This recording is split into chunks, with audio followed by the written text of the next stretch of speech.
Well, as I come out to the garage this morning and see everything looks like it dried up great. And we're ready to harvest the parts, get downstairs and get them ready for the white paint. And I mentioned over and over again about how important it is to have the white because both of these projects have a white stripe. And there's not much chance of rain today, but they said the wind was going to come up, so we're going to try to get started early here.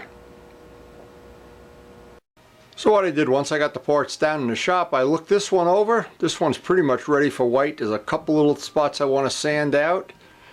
And I thought to myself, well, you know, let's try to use this day efficiently. This part's going to need a lot of sanding, a lot of little touch-ups. So I try to do the evaluation of how I can use this day efficiently. This part's pretty much ready. There's other things I could be doing today, but I try to pick two big things that I'd like to get done today. I'd like to get the white on both parts, and I'd also like to get this part sanded and reprimed, and maybe at the end of the day get the white in. Time will tell how this day plays out. So my little test part to see how I like the color and the striping. Boy, this has been just so happy to look at that every morning. All nice fresh tape when it comes time to do Steve's project or my projects. We're not going to be dealing with year or 2-year-old tape. John Pothier and I have already laid out some basic graphics, basic badging we want to do on this project. And the biggest issue we had on Steve's project, more than mine of course, Steve had a real fisheye issue. That fisheye issue is now behind us. And we also have our traditional maintenance that we do when it's due. This part, a lot of work went into getting rid of the fisheyes on that. The tank, there was a lot of body work. And as I look at the parts now that I'm closing in on having these parts in white, once this part's in white, we can give Steve a call and say, come on over for a lay out the paint scheme day. But the first thing I want to do is have a nice big hot cup of coffee. Just take a look at this, and carefully, this is going to be a detail sanding.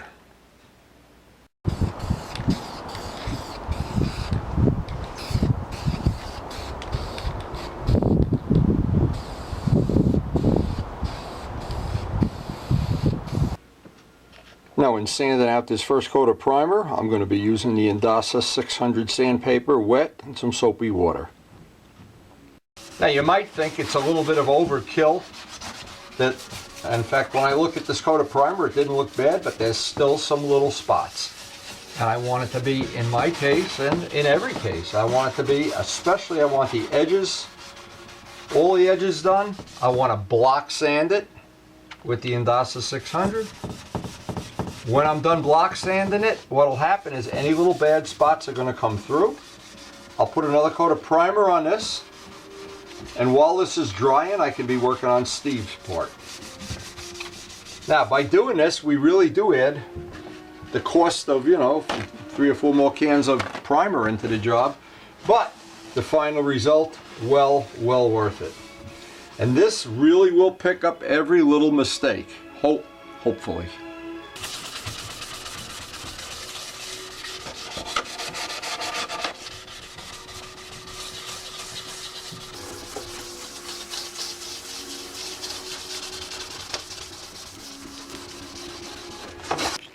Now here's where it really gets tricky is, there's still some spots that I see cracks coming through the primer, because remember these track day parts are super light. They're probably half the weight of regular parts. So I want to reinforce these. Any spot, now on the other side of this I see some little cracks. I'm going to reinforce. I'm just not going to take a chance that these are going to be a problem, because the kind of time and energy you put into this, I mean this is not a track day bike, so I'd really like I've got this reinforced. But anything I see that's even close to being a crack in this gel coat, I'll get a reinforcement on that. And I know the thing with this is it's just time consuming. It eats up hour after hour after hour. But then when I think about what the result is when you're done, and that for the rest of your life you've got a show quality finish, not something you look at and you're disappointed with. What I want to do is clean out all of the goop out of the holes where the bolts mount on this part.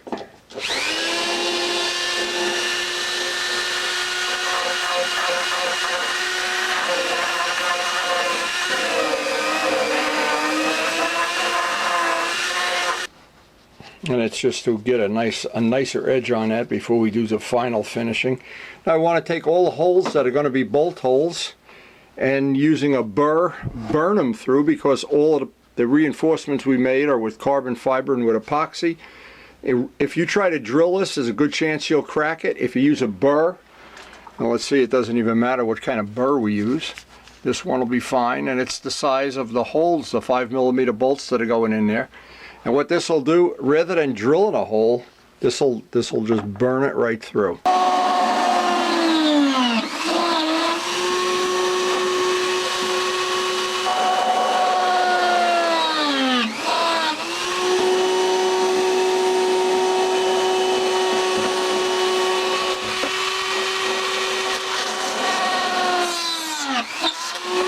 Now, one of the final steps is I just go over the whole part again by hand, because as the part is wet, what's going to happen is I can feel any little spot, and anything I can get rid of now in terms of an imperfection means I don't have to somehow later, after I have the clear on and everything and I'm buffing it out, boom, up comes a high spot. So spend it a little time. Now it's especially important in reverse radiuses like these scoops are. You know, I think the bodywork on the bike is very, very attractive to me anyway. It's a nice looking, conservative 90s type bike, and I do like the design and styling, but I want to accent it by having a perfect finish on it if I can. Next step is just to prep all this down. I hope the wind isn't going to be blowing so bad that, and I'll tack rag this down too.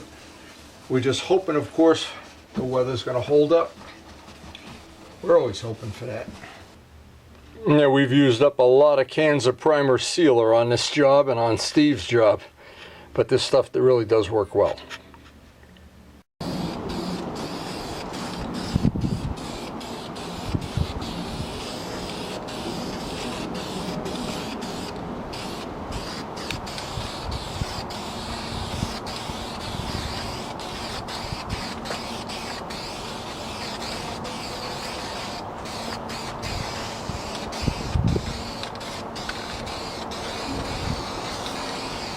The wind is really kicking up here, making this difficult, but well, we got to go to war with the army we have,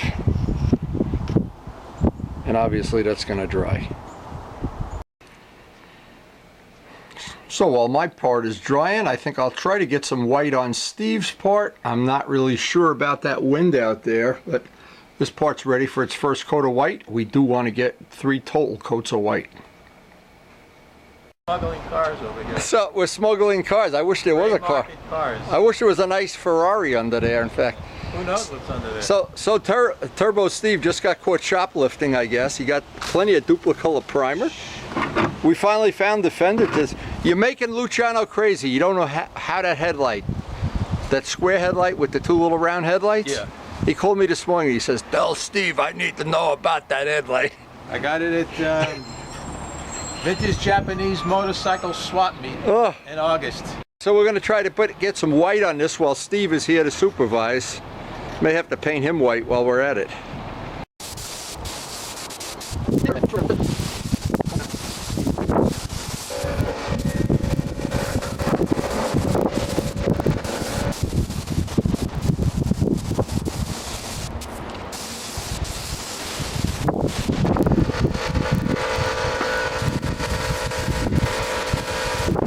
Believe me, it's difficult painting out here. It's like a little mini hurricane. I got Steve locked in the garage here guarding his parts from blowing over. What a day, what a day. Whoa, wow, that looks nice. Woo!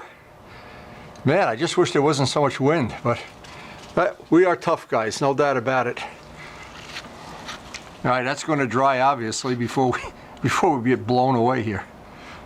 So now here, the plan is we got the first coat of white on the fairing. We'll get the rest of the white on today or tomorrow, and then we need to do a day of. Steve's going to keep massaging the paint job. Actually, you should have something written on. Isn't there something written on the tail back here, like it says Ninja or something? Pud Knocker Express. Look, no. It looks like it should have Kawasaki written somewhere on this. Maybe on a tank. I don't know. It's up to you. Hey, it's your bike. Now I'm going to try to pass it off as I would have put Yamaha decals on it. The guys we hang around with don't even know. I got a couple of decals. Maybe I'll pick up some decals at the... Do is just get the rough sanding on the fender's in good shape. Since I was sanding all morning, get it sanded and get that in black. Actually, it'll be a good test for your black paint. Exhibitors pass, and you don't have to pay, and you walk around on Thursdays before it opens, and you talk. It's a social thing. It's absolutely. You get a picture with Chrissy Lee from Girls Garage. You know. Yeah, that's the high point of my day. I just met the guy. I got to get a picture with some naked girl. That's going to really do it for me. No, she's not naked. Well, then what's the point of taking a picture? I stopped at Cycle Gear and I was talking with, I guess he's the owner, the guy who runs it, the manager. His name is Jeremy, and he's going to be at the show on Sunday. So I said, yeah, I'm going to be there. Look for my turbo. Oh, you got a turbo? Yeah. So, yeah, well, take some pictures. I already made a friend. Yeah, take some pictures. Since I lost a friend at Circle Cycle. Yeah. Anyway, what I'm going to do while Steve's telling me about all these stories, he's going to the bike show. He's going to dominate the bike show. And we'll see his picture in the cover of the magazine and everything. I want to just rough sand this down, 600, same paper we were using before. And then, obviously, you don't even have to paint this. I'm just going to put a coat of clear on it and buff it out. And I got that on eBay. Contrary to your recommendations. I'm always wrong. Have you ever heard me to be right? No, Never. You usually write eBay stuff. There's really no repairs at all on it. That's nice. But anyway, you see the parts that have no fish eyes now? They're perfect. They really came out nice. So it's going to be nice when this is all in one piece.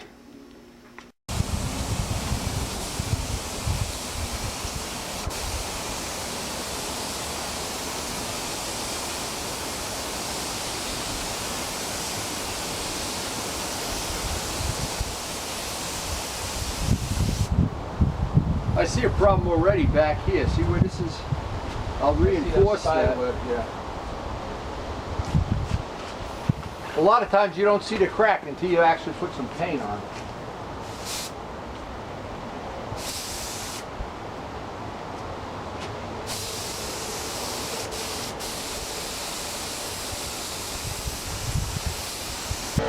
We have painted under some battle conditions here, baby. Oh my God, what a day to paint. That wind is 40 miles an hour. Holy mackerel. Okay. So Steve and I spent quite a bit of time at the computer at my big screen monitor trying to come up with what his final paint job choice is going to be, and he's got plenty, of course. We got all the white on the fairing, and I'm just waiting for the wind to die down a little. I can get some white on that my fairing part. After I looked at this real close, there are a couple little glitches that I'm going to dress off. And, well, we want it to be as nice as possible, of course. But the big thing is I brought this in, put it up by the heating vent, let it dry a couple hours. So I really did want to get a coat of at least 1 or 2 coats of white on this today.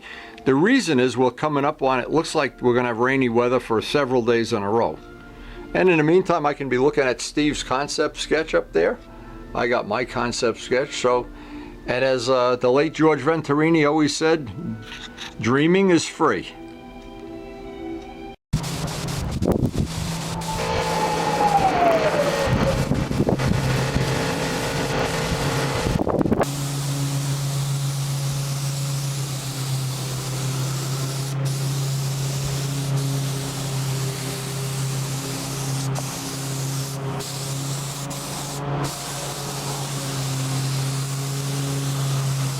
Well, the wind didn't stop us from getting this painted today, so I guess we should just be happy about that. So it was good seeing Steve today. Good getting our parts in white and knowing that that white stripe will be white. So I hope you enjoyed the video, and of course, thanks for watching.